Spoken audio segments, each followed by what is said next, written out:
often as managers, as entrepreneurs, we spend loads of time micromanaging our team and being there with the Superman or Superwoman cape to come in to save the day and telling them exactly how they want to be doing it, exactly what they should be doing, and giving them critiques when it's not exactly how we would have.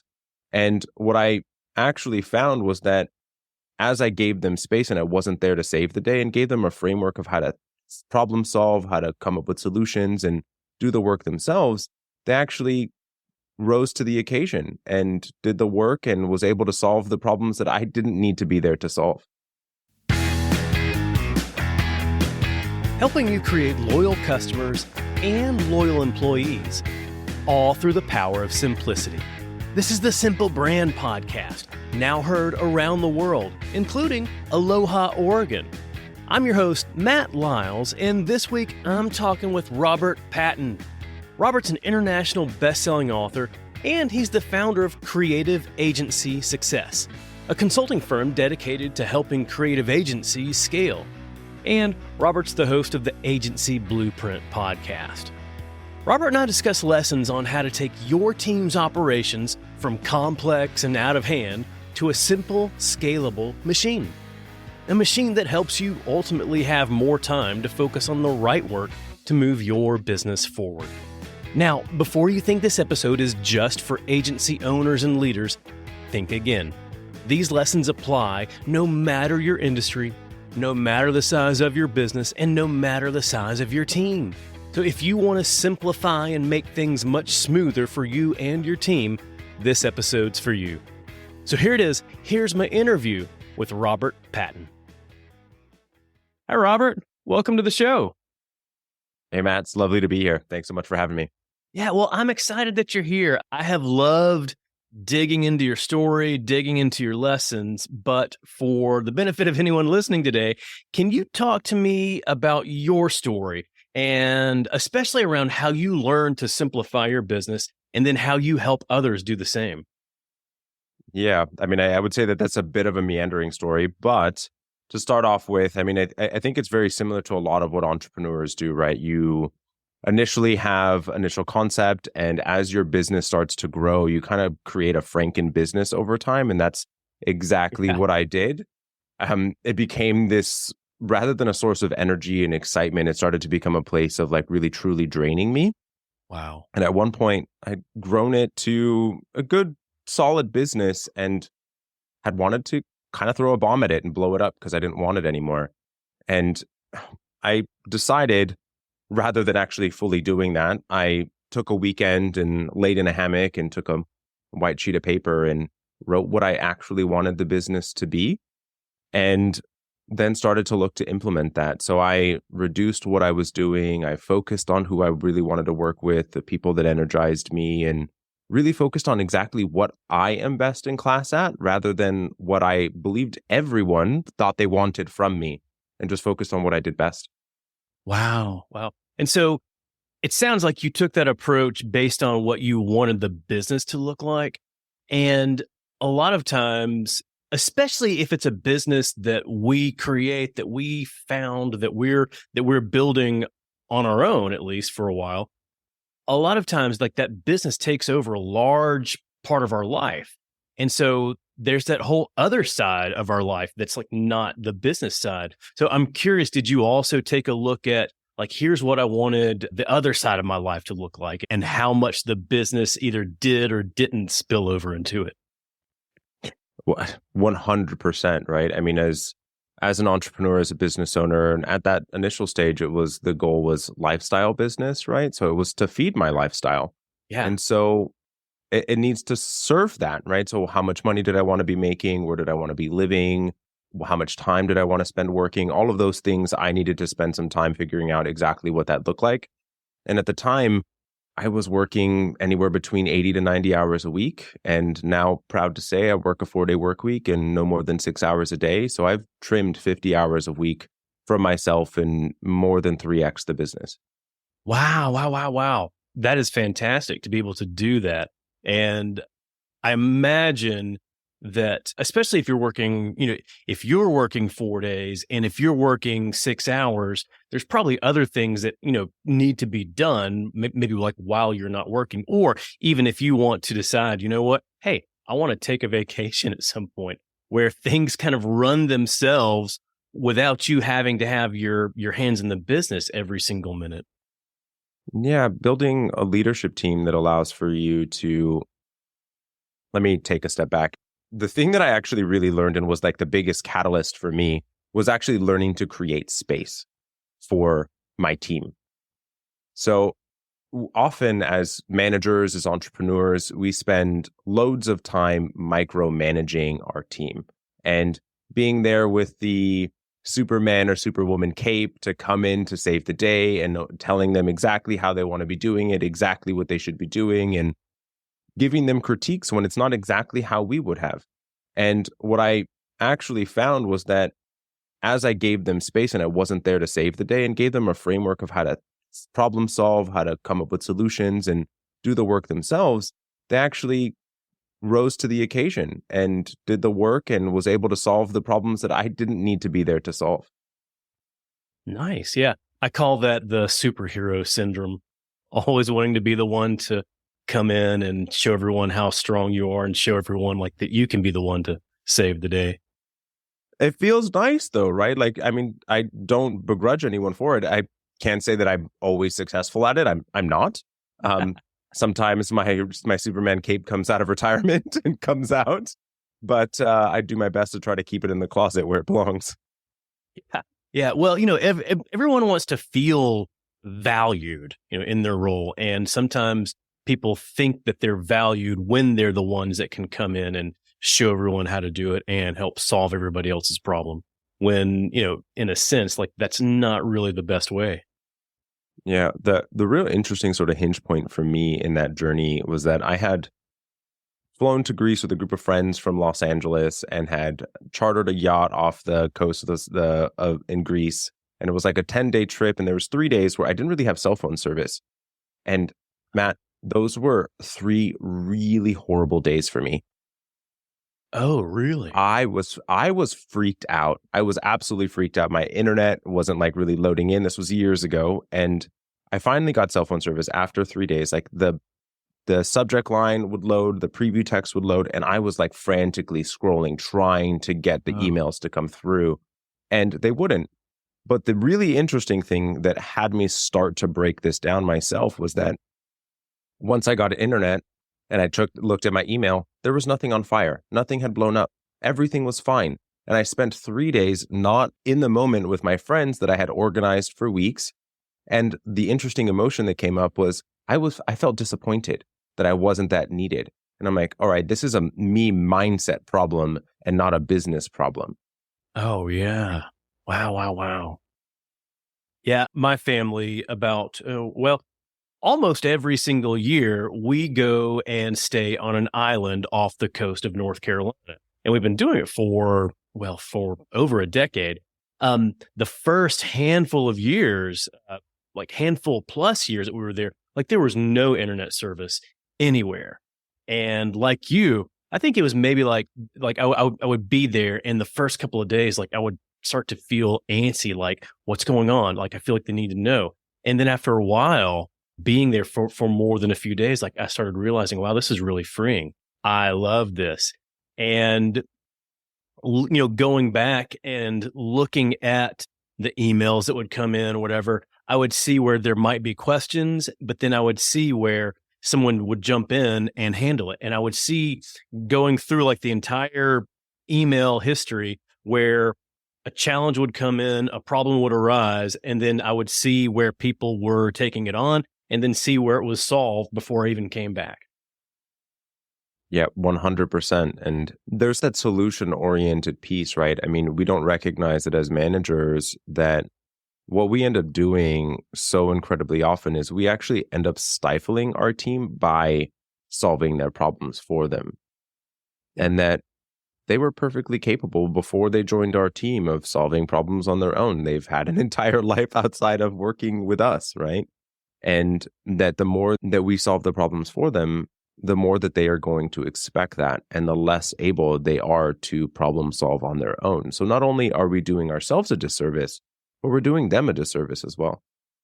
Oh, right, right. Especially, if part of our responsibility, part of our purpose as leaders is to help our people grow, we're not letting them grow if we come in and take care of things for them. 100%. Well, so I've heard you talk about the fact that it sounds like 70% of agency owners think that they don't have the time to focus on simplifying their operations so that they can ultimately have more of that free time. What do you think's holding them back? Well, part of it is mindset, and then part of it is actually just getting a component out of their own way. And it's not just agency owners, right? I mean, I don't remember exactly where this study was done, but it's roughly, it was like some 85% of white collar workers are distracted every 3 minutes. Yeah. And so if you think about your screen, emails popping up, a Slack message comes in, then you've got a message notification, then a text message comes in, then a Facebook message, right? You're just constantly interrupted. Everyone's trying to pull you away. And we're never getting real time to be able to focus. And that happens for agency owners and entrepreneurs, by and large, managers, white collar workers every single day. And that's one of the primary hinge points, is that we think we're giving people extra juice by responding to an email or responding to a message, by responding in a couple of minutes. But really, we're giving them a portion of our brain rather than actually taking the appropriate time to give them a fully thought out response and responding when we have a moment and we've gotten through the thing that we're focusing on right then. And at that same time, whatever it is that you're working on that you kind of ignore for a moment to respond to that distraction, that could be work either for yourself or for somebody else that you're trying to do that should likely be important work. And if it's something that's like a 20-minute task, if you respond to one, maybe two distractions here, that can actually end up taking you maybe at least 2 hours to do it effectively. Absolutely. There was a book I read recently that was talking about an example of what someone described of how this happens, of like people trying to multitask. And I think that this really fully solidifies it. And he had people write down a sentence and then timed how long it took. It took about 6 seconds to write down this 3-word sentence. And then he gave them 2 sentences to write out the same number of characters. And they said, what I want you to do is I want you to go write the first letter of the first sentence and then write the first letter of the second sentence. Write the second letter of the first sentence and the second letter of the second sentence. Now, and then that took people 90 plus seconds to write that maybe 15 character 2 sentence. But if you wrote them separately, it would have taken us 10, 15 seconds to write it all. And that fully just codifies that it takes you 5, 6, 10 times longer to do something when you're breaking between things on a constant basis. Wow, that's a fascinating exercise, fascinating study. I want to try and research and find that and put that in the show notes. That's amazing. The book is called Buy Back Your Time by Dan Martell. That came out like maybe a couple of months ago. Is that right? Yeah. Yeah. That's on my list. But I am so overwhelmed with all the different things I'm trying to do that I haven't had a chance to read it yet. I hear you on that stack of books that is piling, right? Well, besides the distractions and that mindset of wanting to be responsive to every distraction that comes in, what do you think are some of the other key areas that are typical struggles that make things complex for agency owners, business leaders? So there's a couple of things. The first component I would say is that you're doing too many different types of work. I mean, the vast majority of agency owners specifically would have had 20 plus years of experience in marketing or in design or in branding, what have you, right? So over the years, they have had experience in their fingertips and loads of different things, and by and large can figure things out. And so they're the only person within the organization that can do a lot of the work, that has the 20 plus years of experience to kind of sort through all of these problems. And so by doing so many things, it becomes very difficult to replicate. So actually focusing on the same way that I did of what am I best in class at? What should I actually be spending my time doing and helping my clients get to where they want to be? If you really truly specialize and focus and productize ultimately what you're doing, you can get to a greater level of scale. And the other side of it is that the vast majority of people think that if I just work a little more and if I just do a little more, I can have my goal. And it's bull. And I don't remember exactly who said that, but if you just focus a little more and do just a little less, you can actually have what you want. And that has been true time and time and time again for me, as well as for my clients. That part sounds counterintuitive. So I believe in it. I don't think that enough people believe in it. So can you elaborate on that one further? Like how does doing a little less actually help you? Yeah. Let's put it this way, right? Let's say that as you were to be able to, as we were just talking about in being distracted, if you're focusing on one thing, you're able to get it done in a less period of time, right? But the thing, when you talk about growth by and large, if you have one specific initiative, you're able to actually take that through to fruition. But if you're working on 4 or 5 different things all at the same time, because they're all quote unquote equally important, everything gets done 60%, 70%, 80%. And I was talking with a group of clients earlier today where someone was looking at adding on an additional channel for marketing. And I was, no, like that's not the right way to go. Like, let's maximize the existing channel you have. Like, there's still 1%, 2%, 3% better that you can get there. Once you've really fully maxed it out, all right, let's add on another channel. But let's focus on the thing that you already have working and make that actually fully work. And that, I don't know how many things and how many projects that ended up dusted on my desk when I was focusing on too many things, right? If you focus on a singular KPI, a singular initiative, a singular focus, you're going to make improvements because focus actually does allow for you to truly improve and actually get to where you want to be. Okay, that makes a lot of sense, and especially, I mean, I think of it kind of like water pressure. If you're trying to push a lot of water through multiple pipes, it's not going to have as much pressure as if you're pushing all that water through just one single pipe. So a better astute analogy than I had come up with on the fly. Absolutely.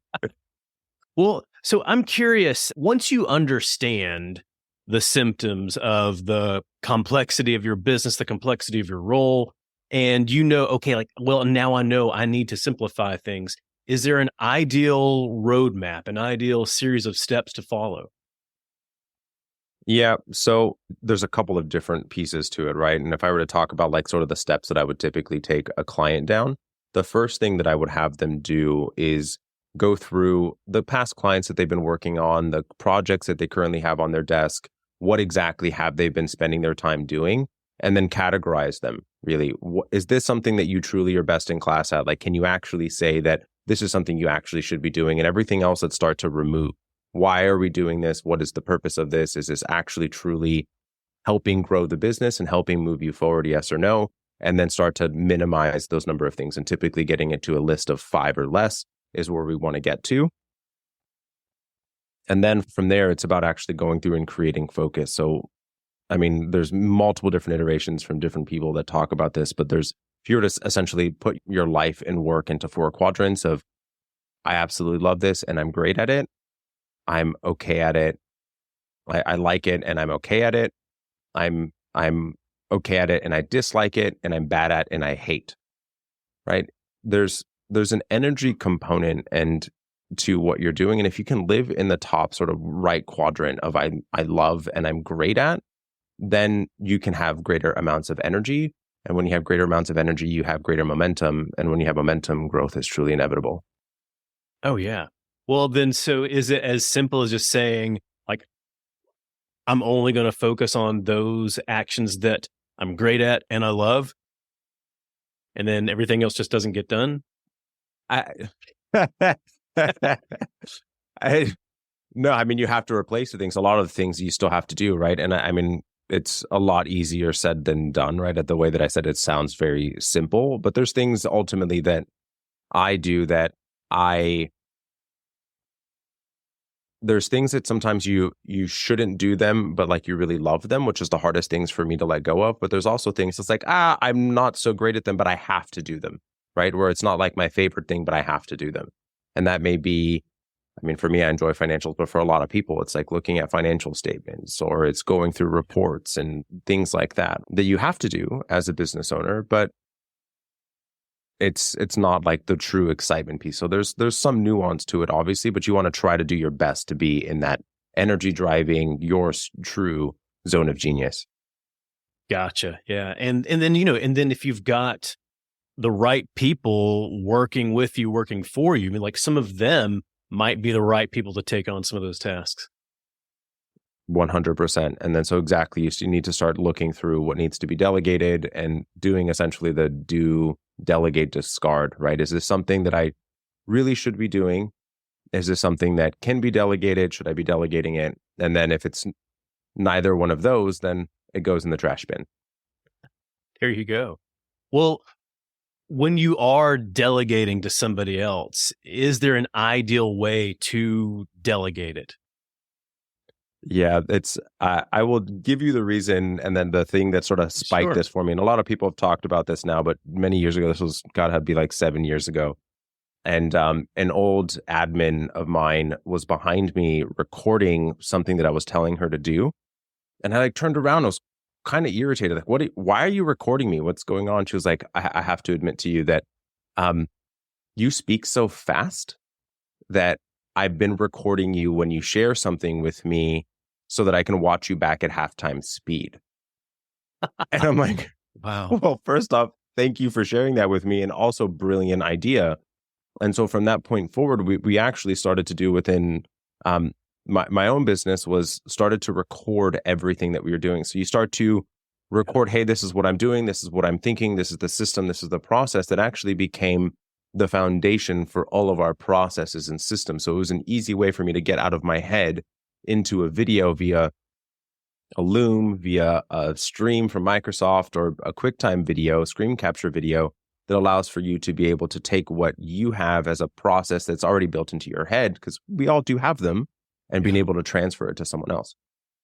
Videoing makes so much sense. And I think one of the reasons that it makes sense today is that things change pretty rapidly in businesses. So if you're saying that, here's all of our standard operating procedures and they're in this document format, and you have to go in and, make adjustments and edits in the document and write it out.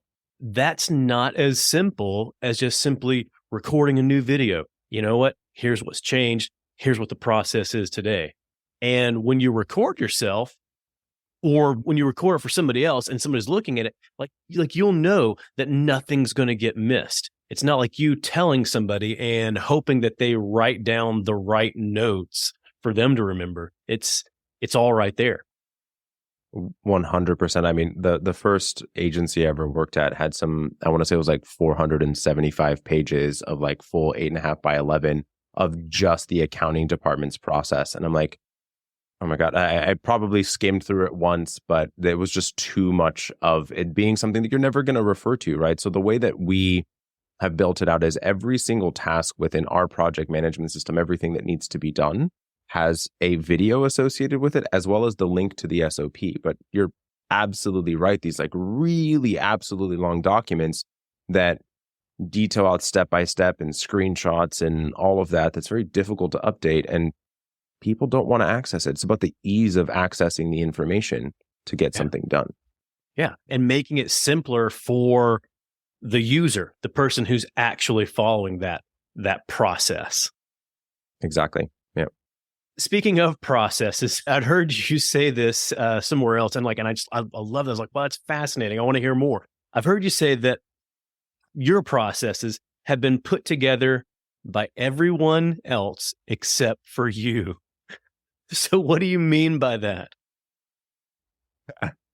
Yeah. So loads of agency owners, and speaking from my own experience too, right, is that especially at the early stages of business, that you end up having clients come on and they or wanting you to do things in a specific way, or your team member sets up a system in a specific way and is doing things, every single other person within the business is still operating and doing things in however they're going to be doing them. But you haven't done it purposefully to allow for you to have the right amount of effectiveness, the right amount of control, the amount of quality control in what's going on. So every single other person has more of an impact and an impression on your business and your systems than you actually do when you haven't actually helped build them and guide them.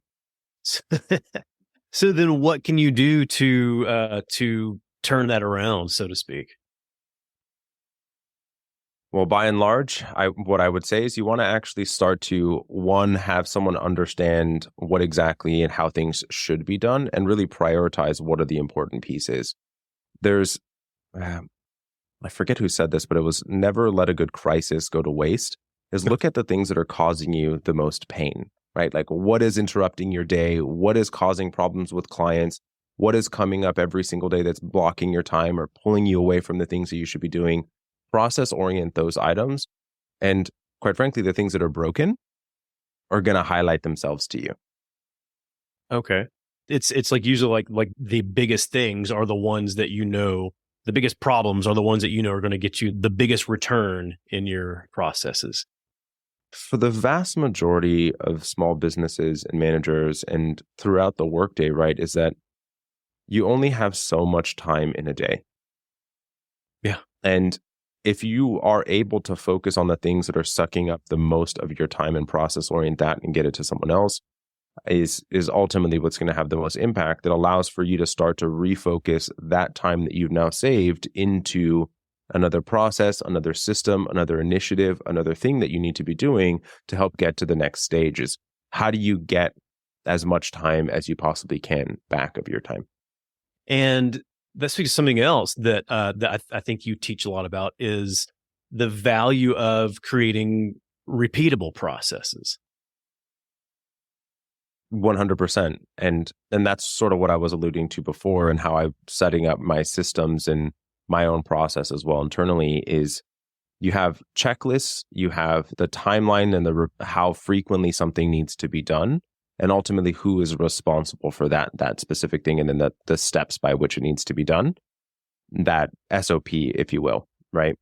And within project management, let's say it's a weekly thing that someone needs to do, you have all the steps that need to be done, a checklist for them to get it completed, that resource material, because let's face it, man, I mean, the amount of things that come up in a day, especially for things that you may not be doing quite as frequently, I may have forgotten, you may have forgotten of exactly how do we do this thing again? Where's this file again? Like, where do I get this thing? And having it easily accessible and spending some time to actually fix it that allows for everyone to have what they need 100% of the information 100% of the time. So once you've created that, then I think there's also the process that a lot of times that we forget about. It's the process of reviewing and updating the processes. 100%. So, and I'm going to speak specifically to agencies. The vast majority of process for an agency is related to delivery of client service, right? Of the deliverables to their clients. And by and large, for most businesses, it's related to whatever product they're producing. Yeah. So what I have clients do is at the end of every project, they have the team members that were involved with that project actually sit down with the financial records for that project, the initial scope for that project, the deliverables for that project, and ultimately sort of what went, the good, bad, the ugly, right? What went well, what didn't go well, and is this something we need to augment the system to allow for it to be improved upon? And the managers would have a form that's then submitted of, hey, here's the augmentation to the existing process that we are suggesting. And then management can make a decision of, yep, I agree, and then putting it into place and updating the systems. Yeah, I like to call that an after action review. And I think that it helps to have management take a look at that and say, yeah, you're making this recommendation here based on this, but maybe that's not the right change to make on the process. Because there are some times where I can see where I've seen businesses, make new policies, new processes based on some change that was for this one client, this one customer over here, where, 80, 90, 95% of the other clients don't need that change. And then so you're changing the process just for one person. 100%. But I would also question, why did we even have something that's different for that one person? Yeah. Yeah. What allowed for that? Yeah. I mean, I don't think that should be the case, right? That's how loads of businesses end up in problems, is when you have the exceptions. There's this exception and then that exception, and this is true, but except in this, and this scenario. And it's like, okay, well, now I'm confused and scratching my head, as if you're watching the video can see. Yeah. Yeah, absolutely. Well, and that speaks to something else that I've heard you talk about, is creating the right boundaries, and like, here are our boundaries, and based on that, we're not going to make exceptions with those. Yeah, and I mean, there's different stages to a business that allows for you to start to make those decisions, right? Of When course. you're in the sub 500,000, you feel like you have to accept every single potential dollar that's coming through the door. And over time, we learn there's both good money and really bad money, right? Bad revenue. And by having worked with enough of the clients that we don't want to work with, or working in a way that we recognize we don't want to work, we learn what works and what doesn't. But recognizing that we shouldn't be making those exceptions, and it's not good for you. It's not good for the client either, because if you're doing something outside of your system and your process, they're likely not going to get the same level of result that they're here to get as well. And there's always that possibility of just something falling through the cracks, something going wrong because you're going outside of your process. I would say the vast majority of the times that something does go wrong is because you are going outside and there's an exception that was made. And by and large, we end up kicking ourselves for it. There you go. That's the risk. That's what happens. There's one other thing that I want to cover that I've heard from you before, is you talk about the value of finding your own community to help you learn how to simplify your business. So how does your community help you? So there's so much, man. I mean, we are often way too close to the things that we are doing that allow for us to be able to solve for a situation that we otherwise wouldn't have seen. So for example, I was talking with a colleague, and I was telling that I was quite frustrated with having to produce as much content. I was like, I need to spend a couple of hours today going through and like ideating on the topics and writing out the topic points and doing all of that. And he was like, why do you do that? I'm like, well, what do you mean? Like, I have to produce the podcast and this video and blah, blah, blah. And he was like, well, but don't you meet with clients every day? I'm like, yeah. It's like, are those meetings recorded? Yeah.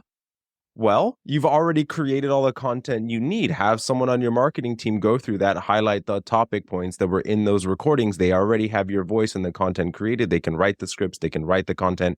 It's already there. And it's like, I wouldn't, such a simple answer to the problem, right? Yeah. But like, I didn't see that. I was so far away from even recognizing that it was that. But one, the community is good for solving for those problems that you wouldn't have otherwise seen. Having camaraderie with recognition that ultimately it's not your fault. This is a similar symptom of what other people are experiencing. So it's not about me, about being able to lift you up and provide you support when sometimes, growth isn't linear and we all have days. And being able to get lifted up when you need that little moment of some support. It's just the amount of growth I have experienced from community, and the amount that I see my clients experience from community as well is just, it's truly phenomenal. Oh, absolutely. And in my role, in my new venture, I've been so thankful for the community that I've been able to access, and I learned so much from others. And based on that, I realized that there's value in having a good community that's even outside of your own business. So if you're in medium to corporate enterprise-wide business, you want to have a good community there. But I think it's also important to be able to have a good community of similar people, similar professionals outside of that business that are going to be able to provide different perspective, because they've got their own environment, the things that they've found and the things that they've solved that, most everybody on your team or in your organization may have blinders to. Yeah, you have your own familial community, you've got local community, you've got your business community, and you've got people of similar interests and qualities. Absolutely, 100% agree. Yeah. Yeah. So, and I like the fact, like they also help you realize that sometimes, like that thing that you're struggling with, that's not just you. It's not your fault. You're not the only one. I mean, if I were to be asked by a non-business owner how's business, my response will be good, right? Fine. But if I were to like, this is what happened to this week, this is the Yeah. problem I dealt with. Like you were to say someone that isn't an entrepreneur, isn't a business owner, they'd just kind of look at you dumbfounded of what? I What are you don't know what to talking tell about? you. Right. Exactly. And when you have a community of people that are in the same boat, have the same size teams, or even having people that ultimately you're rubbing shoulders with that have helped grow their business or have been able to grow their business or the thing that they're focused on to the level that you're wanting to grow to, they can provide you with a tremendous amount of insight and ultimately not have the scrapes and bruises that they had to get to where they ended up being able to get to, right? They'll help save that pain for you. Absolutely. And there's also that opportunity for you to help others too. Oh, you know what? I faced that challenge last year. Here's how I solved it. That's where your Superman or Superwoman cape can come back out and That's actually it. get some good miles. That's it. You can still be a superhero, but you just have to find the right ways to do it. Yes. Well, Robert, I have learned so much from you and I've learned so much from our conversation today, but where can people go to learn more? Yeah, absolutely. What I've done is I put together a page for people to go to. So creativeagencysuccess.com/simple brand. So there's 3 downloads on that page, or 3 things that you can do. First is if you're an agency owner and looking to be able to improve your sales methodology, there's a training on how to build your capabilities deck to be able to be in front of clients and show your authority. There's a copy of my book, The Practical Agency, that's free for download there as well. And if you're an agency owner looking to simplify and scale your business, there's a link to book a call for us to have a 15-minute chat. Oh, nice. Very cool. Yeah. Well, that's a lot of great resources right there. Thanks very much. And thanks for your time today. I'm so grateful for you being here. Absolutely. Thanks, Matt. Appreciate it. I hope you enjoyed my discussion with Robert Patin. You can go and learn more from him at creativeagencysuccess.com/simplebrand. Hey, that's a site just for you. You'll get access to tools and resources to help you simplify and scale your business. And if you are an agency, you'll also get access to a free Profitability Accelerator call where Robert's team will help you identify the top 3 priority things you can do in the next 90 days to help simplify your business. And if you're enjoying the Simple Brand podcast, go ahead and hit the subscribe button because it's going to make it so much simpler for you to get future episodes like the next one featuring Emmanuel Probst. Emmanuel is the global lead of brand thought leadership at Ipsos. He's an adjunct professor of consumer market research at UCLA, and he's the Wall Street Journal and USA Today best-selling author of 2 brand strategy books, including his latest, Assemblage, The Art and Science of Brand Transformation. Look, brands can no longer try to force-feed customers with a flood of products that they don't really need. Now, hopefully you recognize this with the brands that you interact with. The brands that win over time are the ones that transform us and transform the world we live in. From recognizing and shaping customer perceptions to delivering personalized, human-centric consumer experiences, Emmanuel and I discuss his lessons all around the art and science of creating a transformative brand. So go ahead and subscribe. You'll automatically get Emmanuel's episode as soon as it's live. Until then, keep it simple.